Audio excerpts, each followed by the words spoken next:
Okay, so today we're talking about factoring where the first number is not a 1. These are a little more complicated. And another kind that we are talking about today is these. They're called difference of squares. And you'll notice that their first term can be a 1. You can also have a number up in front here if you want to for a difference of squares. But the thing that's unique about them, and different from yesterday, is that they have only 2 terms. Which part are they missing? The first, the middle, or the last? The middle. The middle is the part that's missing. Because the first term always has an x squared, and then the last term is always a constant. They're missing the one that has an x, which is the middle one. So there's no middle term. That means that when you actually multiplied out your answer to this, and you like FOIL it out, the outside term and the inside term must have canceled each other out. That's why there's no middle term. You get that? Why would that happen? If it's the same number as each other, except it's different signs, exactly. So can you tell me what the answer to this is? It must be a +4 and a -4. How many of you think you'll learn that back in algebra someday? And you good, good. All right. So that one is a difference of squares. And notice difference. Why I say difference? Because of that. A difference is a subtract problem. If that had been a plus, we couldn't factor it. We couldn't factor using difference of squares at least. Okay, so watch out for that. If they throw in a plus right there, then the problem is not possible. The other thing is it says squares. Well, this is a perfect square. X squared has a nice square root. And 16 has a nice square root. So all you got to do for a difference of squares, as soon as you recognize, oh, it's one of those difference of square problems, that should be an easy one for you. You just take square roots and slap them in. On your scratch paper, please answer that one. I'll pause while you do. Okay, so here we go.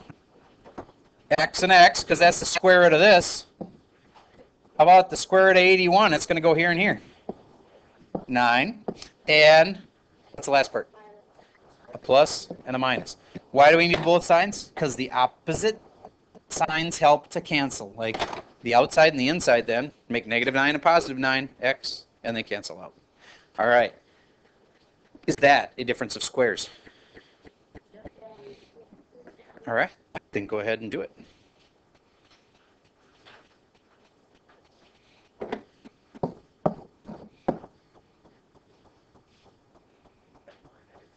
Okay. You went with 9x and 9x. Would that multiply and make 81x squared? Good. All right. Then what? 5. Oh, sorry, +5. And then what? And -5. Exactly right. Raise your hand if you had the same thing as him. All right, good. Next. That one. Give it a try. So I can see some people are going, wait a minute, I thought they were supposed to be perfect squares, and I don't know what the square root of 8 is, so 8 can't be a perfect square. Give them some help. What should you do? Ooh, factor out something out of both of these. Like what? An 8. If you were stuck, try that first. Okay, keep going.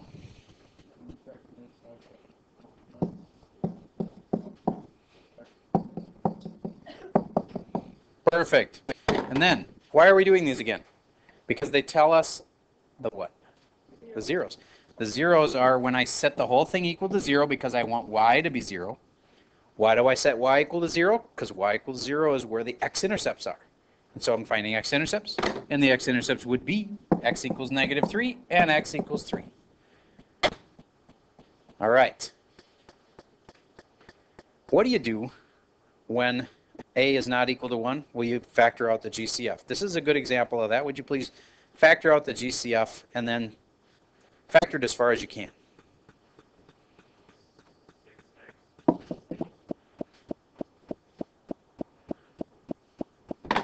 Plus 6x plus 8. Good.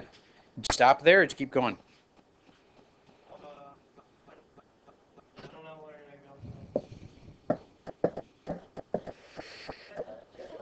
So, final answer. It's got pluses, and then I go, how do I make it 8? 4 times 2 makes an 8. I just have to double check that that actually adds up to 6, and it does.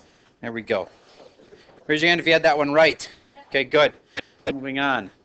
I'd like you to take a second and multiply these out. You'll understand why in a minute. But right now, just FOIL them out and be careful. You can't use that shortcut of like, oh, I'll just add the 3 plus 1 makes the 4 for the middle term. That won't work.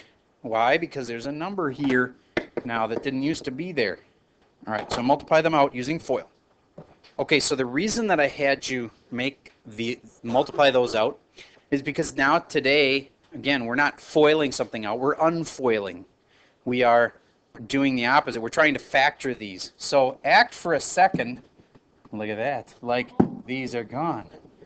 Okay, and now, if that was the question, what would the answer be? The answer is to factor it. So you make a little 2 sets of parentheses. Now I want you to listen carefully to how I would think this through.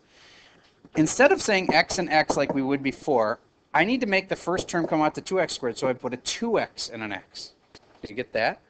And I recommend putting the bigger number in this first slot, just to make us consistent, and it takes one less variable, or takes a one variable out of the system.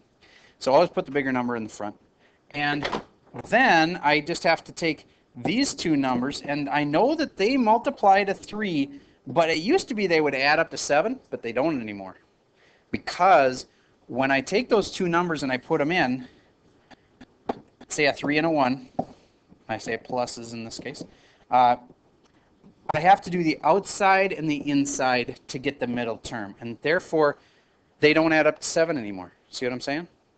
But if I put the 3 on the outside, that'll work nicely here. All right. I guess I don't want you to just guess and check. We know these are pluses because this ends in a positive, so there either has to be 2 negatives or 2 positives in there. And if I know it's a 3 and a 1, what's a smart way to go about guessing and checking? Well, say this. I know that I need to get 7 when I'm all done with this. And that's a fairly big number for a middle term compared to the small numbers that are on the ends. So if it's a big number, where should I put this 3? Where I can get it to be as big as possible, where on the outside, because now when it multiplies, it'll multiply with this one over here, and it'll make the number big. So what I'm trying to tell you is, when you're doing one like this, try to think about what you want, the middle term you want, and if you want a fairly big number, put your bigger number of the 2 you have on the outside so that it gets multiplied by this number. Okay? All right. So tell me how I should think through this one. How should I start? Duncan. 3x and an x. You're right. Now what?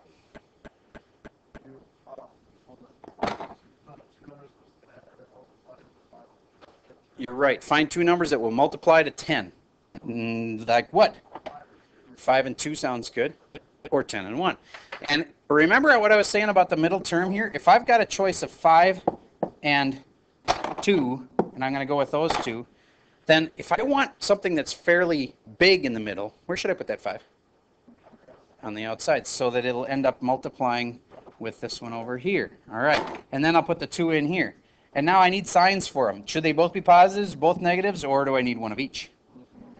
Both negatives, because I want a negative times a negative to make a positive right there. All right. Now, we're really close to the end here. There's a couple more things I need to get through, so I'm not sure I'm going to make it on one 10-minute video here, so I guess I'll just let that go. All right, key points. If the last term, the C term, is positive, like in this one it's 6, then I know it's either got to be plus plus or minus minus. If the C term's negative, like this one is, then I know that one has to be positive and one has to be negative, but I don't know which way they are. I just know that one's positive, one's negative. All right. This kind of sums it up. These are normal ones. See if you can do the first 2. Don't try this one until later. For right now, just do the first 2. Do this one and do this one, and I'll pause while you do those.